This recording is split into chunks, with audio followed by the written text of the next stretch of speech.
Good morning student.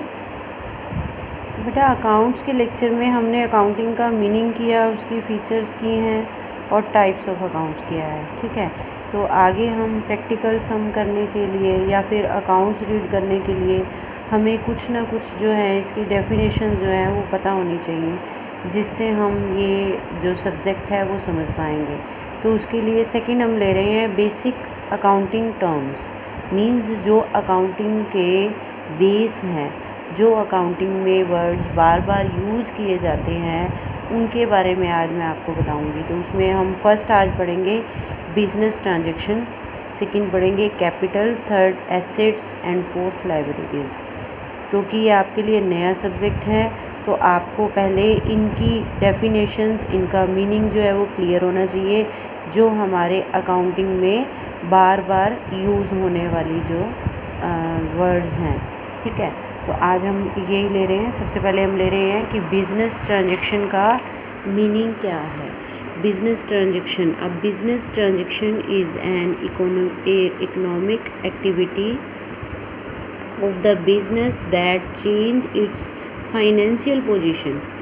कि business activity, business transaction क्या है, जिससे जो है हमारी इकोनॉमिक एक्टिविटी जो है, बिज़नेस हम क्यों करते हैं, इकोनॉमिक एक्टिविटी के लिए, धन कमाने के लिए, तो उससे हमारी बिज़नेस की फाइनेंशियल पोजीशन जो है वो चेंज हो जाएगी। वो कैसे चेंज होगी? Whenever any business transaction take place, its result in a change in value of some of the assets, liabilities and capital.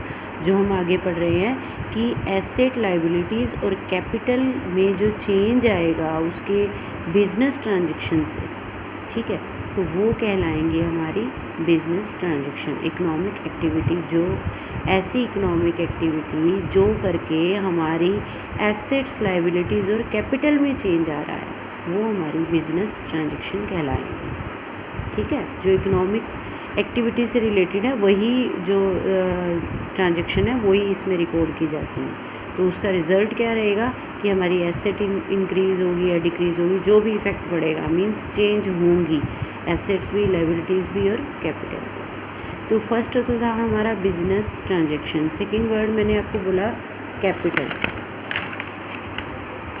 Second हम ले रहे हैं कैपिटल क्या है। It refers to the amount received by the proprietor in business enterprises. Amount may be in form of cash, goods and assets.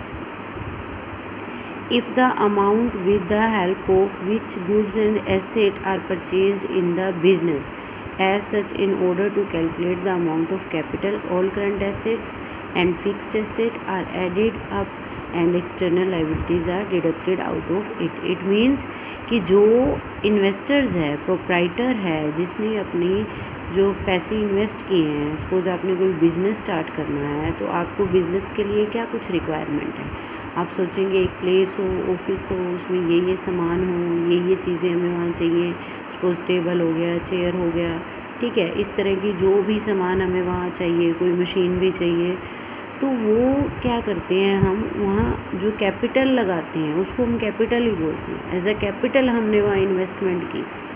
Capital हम कहीं क्यों invest करते हैं, अपने पैसे हम कहीं क्यों लगाते हैं, ताकि हमारी जो इनकम है, अर्निंग्स हैं, वो बढ़ सके। ठीक है, तो बिज़नेस का मोटिव यही होता है, अर्न प्रॉफिट। तो इसमें हम क्या करते हैं, जो प्रोप्राइटर है वो कुछ अमाउंट इन्वेस्ट करता है। वो अमाउंट कैसे इन्वेस्ट करता है कि कोई भी करंट एसेट्स लिए हैं या फिक्स एसेट लिए हैं, जैसे मैंने अभी बताया, कुछ कैश की रिक्वायरमेंट भी होगी, आपके पास कुछ कैश भी होना चाहिए बिज़नेस को चलाने के लिए। ठीक है, फर्नीचर होगा, मशीनरी होगी, इस तरह की जो एसेट्स हैं, ठीक है, उसको हम बोलेंगे कैपिटल। तो कैपिटल मीन्स क्या होता है, एसेट्स माइनस लायबिलिटीज़। एसेट्स होती हैं कि जो हमारे पास हैं, लेकिन लायबिलिटीज़ जो हमने देनी है, किसी को पे करनी है, वो हम माइनस कर देंगे। क्यों? क्योंकि हमने वो पे नहीं किया है। इट मीन्स हमारी कैपिटल उतनी है। जैसे इसने एग्जांपल दिया है कि हमारे पास कैश है, मशीनरी है, स्टॉक है, डेटर है।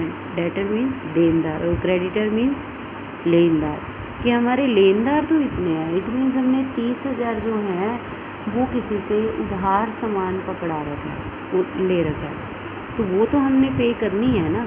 वो हमने पे करनी है, प्लस हमारे पास जो एसेट्स हैं माइनस लाइबिलिटीज़, तो वो आज की डेट में हमारी क्या निकल आएगी, कैपिटल निकल आएगी। Capital is also known as owner's equity या नेटवर्थ या फिर नेट एसेट। इसको ओनर्स इक्विटी भी बोला जाता है, नेटवर्थ भी बोला जाता है और नेट एसेट भी बोला जाता है।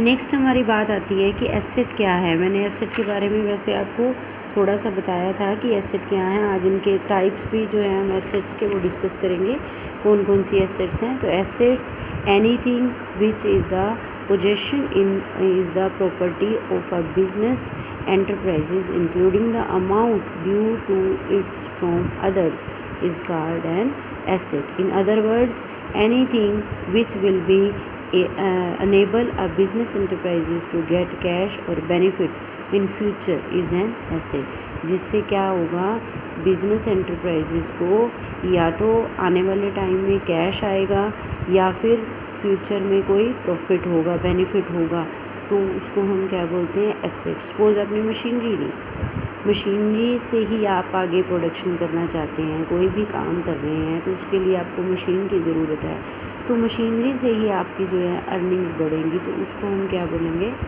एसेट्स। ठीक है। तो जो भी हमारी फ्यूचर के लिए, फ्यूचर में हमें जिससे प्रॉफिट मिलना है, उस चीज़ को हम बोलते हैं एसेट। कि हमारे पास क्या क्या एसेट्स हैं। दस कैश और bank balance, stock, furniture, machinery, land and building, VR, money owned by debtors, all are assets.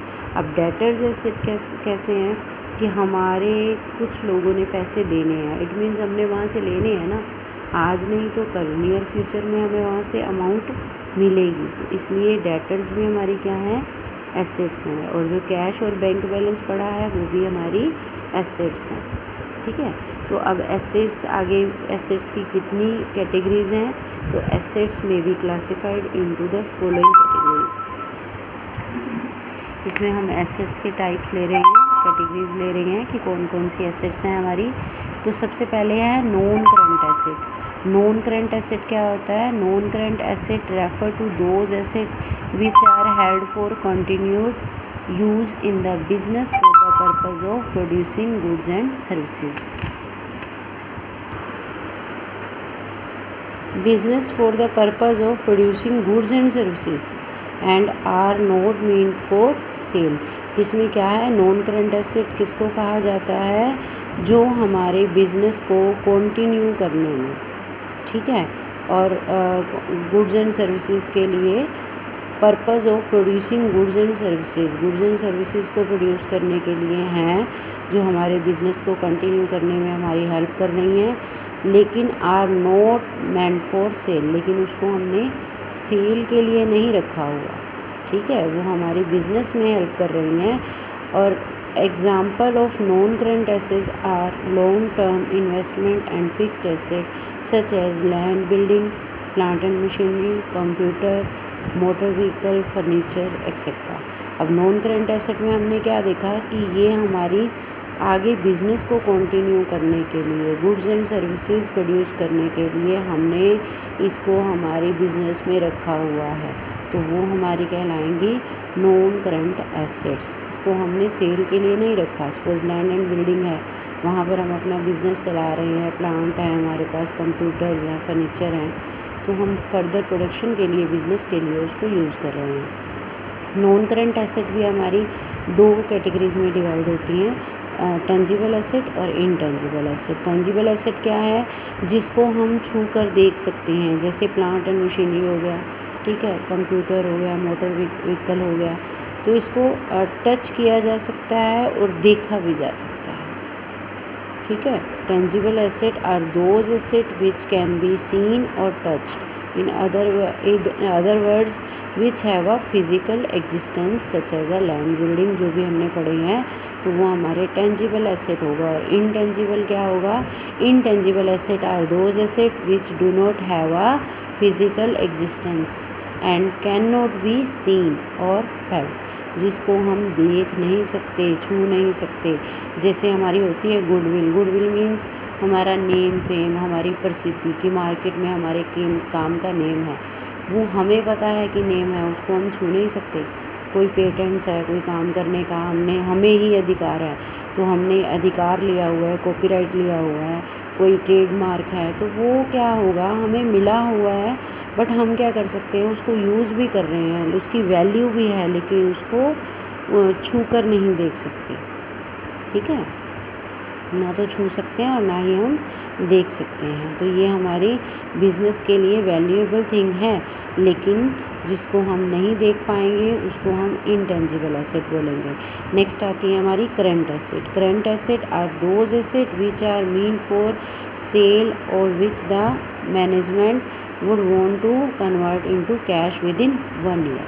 सबसे इम्पोर्टेंट क्या है कि करंट किसको बोलेंगे, जो विद इन 1 ईयर कैश में कन्वर्ट की जा सकती है, convert into cash within 1 year, जो 1 ईयर के बीच में शॉर्ट टर्म भी बोल सकते हैं, थोड़े ही समय में हम इसको क्या कर सकते हैं, कैश में कन्वर्ट कर सकते हैं, तो वो हमारी कहलाती हैं करंट एसेट। और इसी तरह से नॉन करंट क्या होगी, सपोज आपने लैंड बिल्डिंग है या वो नॉन करंट हमारी इसलिए है कि एक तो वो कई सालों के लिए हमारे लिए यूज़ होंगी, बेनिफिट रहेंगी, एक उससे हमारा क्या होगा, प्रोडक्शन होगा, फर्दर प्रोडक्शन होगा।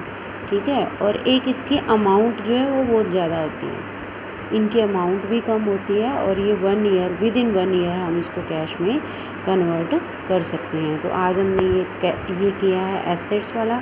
तो नेक्स्ट हम ले रहे हैं लायबिलिटीज़। लायबिलिटीज़ क्या हैं,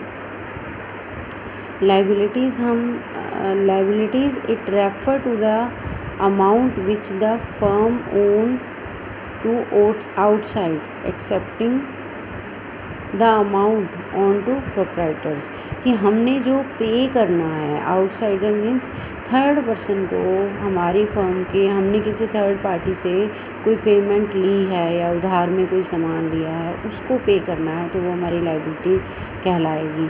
किसको छोड़कर, प्रोप्राइटर के अमाउंट को छोड़कर, जो पर्सन चला रहा है उसके अमाउंट को छोड़कर अगर हमने किसी से भी थर्ड पार्टी से कुछ अमाउंट ली है तो वो हमारी लायबिलिटी कहलाएगी, चाहे वो प्रोप्राइटर के रिलेशन में ही क्यों ना हो, चाहे वो प्रोप्राइटर की अपनी वाइफ ही क्यों ना हो, लेकिन अगर हमने थर्ड पर्सन से कहीं से भी कोई अमाउंट ली है तो वो हमारी लायबिलिटी कहलाएगी। In the word of Finney and Miller, ये आपको लायबिलिटीज़ की डेफिनेशन दी हुई है इसके अकॉर्डिंग, तो ये आप कर सकते हैं। Liabilities are debt their amount on to creditor, this can be expressed.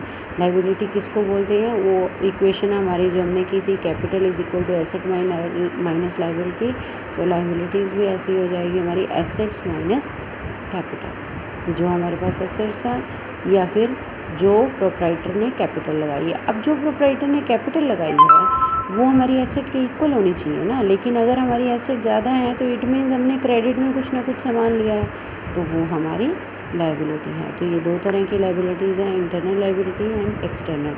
Internal क्या होगी, जो प्रोप्राइटर से ली गई है, ठीक है, तो प्रोप्राइटर से जो ली जाती है उसको क्या बोलते हैं, कैपिटल, अभी पढ़ा हमने, ठीक है। एक्सटर्नल जो होती हैं, जो आउटसाइडर से ली जाएंगी वो होंगी एक्सटर्नल। अब इसमें भी दो कैटेगरीज हैं, नॉन करंट और करंट। नॉन करंट क्या है, हमारी जो लायबिलिटीज़ हमारी आफ्टर मोर देन 1 ईयर, हमने लंबे समय के लिए लिया है, तो वो हमारी क्या कहलाएगी, नॉन करंट। करंट क्या होती है, विद इन 1 ईयर, करंट हमारी विद इन 1 ईयर,